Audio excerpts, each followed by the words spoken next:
One of the big stories right now is the Sony hack story, and it's been reported that at one point recently you had pitched a Destiny's Child biopic to Sony, and right up front you said that you were also prepared to go to other studios if they weren't interested. Is that biopic, is that something you'd like to see happen? Absolutely. You know, Destiny's Child, as you know, is the #1 selling female group in the history of music.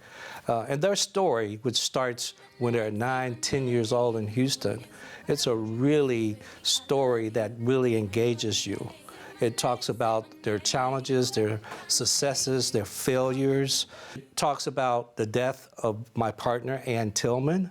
And it also talks about, which I think is one of the great aspects of a Destiny's Child movie or a play, is the empowerment of the songs and the empowerment that Destiny's Child have given to women. Mm-hmm. And when you look at those songs, Independent Woman, Bootylicious, Survivor, those are songs that are empowering women. Okay, so one of the things that a lot of people don't realize is that Destiny's Child was on Star Search. And they lost. They lost. And they lost. They were dropped from a record label. Elektra Records, which at that time had En Vogue, and Sylvia Rome was the president. That's the part that the public doesn't always see, is how hard it is to break into the industry. We're going to talk about that. But I wanted to ask you about creative control of that biopic, because you would be part of the story. How would you need that in order to have a biopic? Yeah, we would have to have that. And I would also want the ladies of Destiny's Child to be involved and engaged with it and get their support. That would be important as well. So that story is very special to us, and we want to make sure and ensure that we get the right writer, screenwriter, that we build the right team around it, and that we have the right network. Or if we go as a movie or a play, that we have, again, the right team, and we've selected a strategy that they all win. Think book, think Broadway, think movie, think tour, think new album.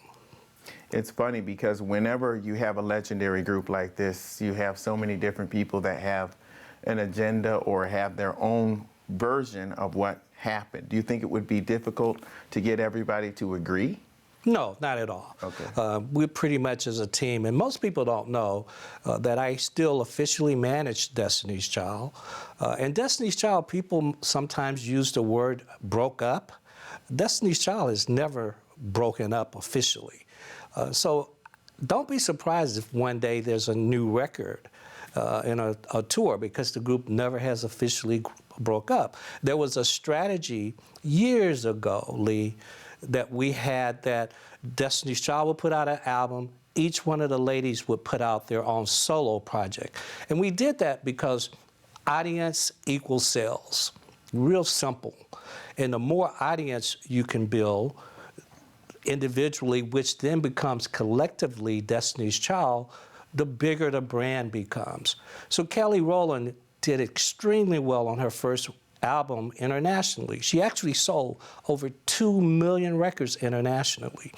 You look at Michelle Williams, she was the #1 gospel artist. And then we know with Beyonce's solo career, how well she did with R&B and pop. But when you add up them collectively, you actually bring in some new audience, which helps build that platform of Destiny's Child. So that was always a strategy.